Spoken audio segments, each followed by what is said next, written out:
Hi, నా పేరు doctor Lenin Reddy, gold hospital Guntur మరియు హైదరాబాద్. ఈ రోజు మనం మాట్లాడుకోబోయే టాపిక్, చాలా మంది షుగర్ తో బాధపడతా, షుగర్ ఉందనే విషయాన్ని వాళ్ళు తెలుసుకోలేకపోతారు. బీపీతో బాధపడతా, బీపీ ఉందనే విషయాన్ని తెలుసుకోలేకపోతారు. ఎందుకు అంటే ఇవి రెండు కూడా చాలా సైలెంట్ గా ఉండి మనిషికి ఏ రకమైన ఇబ్బందిని కలగజేయకుండా లోపలే ఉంటాయి. వాళ్ళు అనుకుంటారు, నేనంతా చాలా ఫిజికల్ గా ఫిట్ గా ఉన్నాను, బ్రహ్మాండంగా ఉన్నాను, నాకు అసలు ఏ ఇబ్బంది ఉంది, నేను వెరీ యాక్టివ్ గా ఫ్రెండ్స్, సరదాలు, ఫుడ్ తింటాము, గేమ్స్ ఆడుకుంటాను అనుకుంటారు. కానీ కొద్ది మందిలో ఇన్సులిన్ యొక్క తయారీ తగ్గిపోవటము, బీటా సెల్స్ బాగా చనిపోవటము, లేదా ఇన్సులిన్ తయారైనా సరే బాడీలో ఆ ఇన్సులిన్ తీసుకునే కొన్ని రకాలైన రెసిస్టెన్స్ రావటము ఉండటంతో షుగరు అసలు ఏ లక్షణాలు లేని వాళ్ళకు కూడా 250, 300, 400 ఉంటున్న పరిస్థితి ఉంటుంది. అలాగే బీపీ అయితే మరింత దారుణంగా ఉంది పరిస్థితి. బీపీ పరిస్థితి అయితే బయట వీళ్ళు సొంతంగా మిషన్లతోనో లేకపోతే ఎక్కడో ఒక రకమైన ఆటోమేటిక్ వాటితోనో చూసుకుంటా ఉంటారు. అలా చూసుకోవడం తప్పనేది నా ఉద్దేశం కాదు.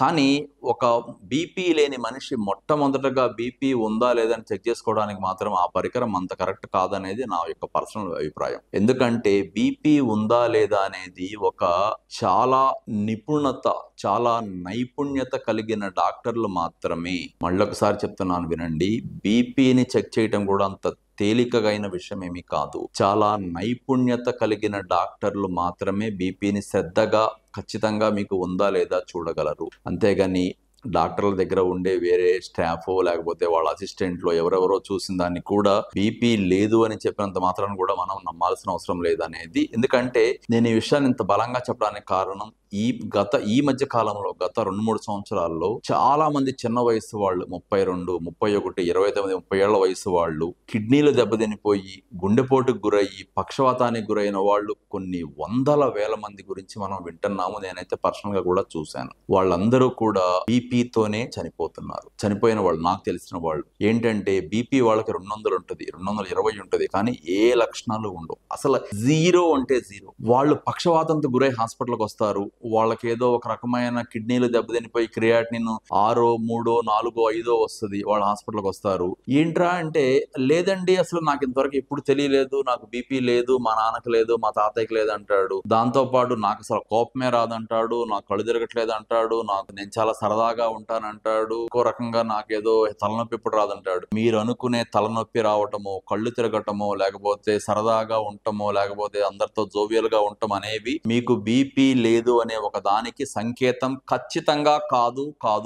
మీకు బీపీ ఉందో లేదో ఒక డాక్టరు మాత్రమే, దట్టు చాలా నైపుణ్యత కలిగిన, చాలా ఓపిక కలిగిన డాక్టర్ మాత్రమే ఖచ్చితంగా మీకు బీపీ కరెక్ట్ గా చూడగలరు. అలాంటి వాళ్ళని వెతికి పట్టుకోవాల్సిన బాధ్యత కూడా మీదే.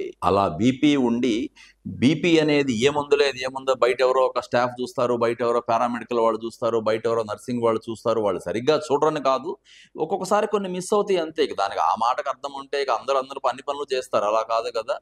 అలా లేదు అనుకున్న తర్వాతే మీరు హ్యాపీగా ఫీల్ అవ్వాలి. కానీ చాలా మందిలో సైలెంట్ కిల్లర్ లాగా బీపీ ఉంటుంది. అది ఎక్కడికి దారి తీస్తుందంటే వాళ్ళ యొక్క ప్రాణం మీదకి వచ్చేంత పరిస్థితి దాకా ఉంటుంది. సో మీరు ఏ వయసు వాళ్ళైనా, అంటే నేను చెప్పేది మరీ చిన్నని కాదు, కనీసం ఒక 25 ఏళ్ళు దాటిన దగ్గర నుంచి, 20 నుంచి కూడా వేసుకోవచ్చు, 25 ఏళ్ళు దాటిన దగ్గర నుంచి ఎవరైనా సరే సంవత్సరానికి ఒకసారైనా, కనీసం 2 ఏళ్ళకి ఒకసారైనా బీపీ, షుగర్లు ఏమన్నా దగ్గరకు వస్తున్నాయా, ఉంటున్నాయా అని చెక్ చేసుకోవడం అనేది ఖచ్చితంగా అవసరమే. ఇది పూర్తిగా సమాజం మీద ఉన్న ఒక ఇష్టంతో చెప్తున్న వీడియో మాత్రమే. దీనిలో ఎటువంటి వైద్యపరమైన ఇది కూడా పెద్దగా కాదు. మీరు ఎక్కడన్నా చూయించుకోండి, ఎవరి చేతన్నా చూయించుకోండి, ఖచ్చితంగా 25 ఏళ్ళు దాటిన ఆడవాళ్ళైనా మగవాళ్ళైనా, అసలు 25 ఏళ్ళు దాటిన తర్వాత ఏ వయసు వాళ్ళైనా సరే, 30, 32, 34, 36, 38, 40 ఏ వయసు వాళ్ళైనా సరే, కానీ సంవత్సరానికి ఒకసారైనా సరే ఖచ్చితంగా బీపీ, షుగరు శ్రద్ధగా చూయించుకోవడం అనేది మాత్రం మీ యొక్క బాధ్యత.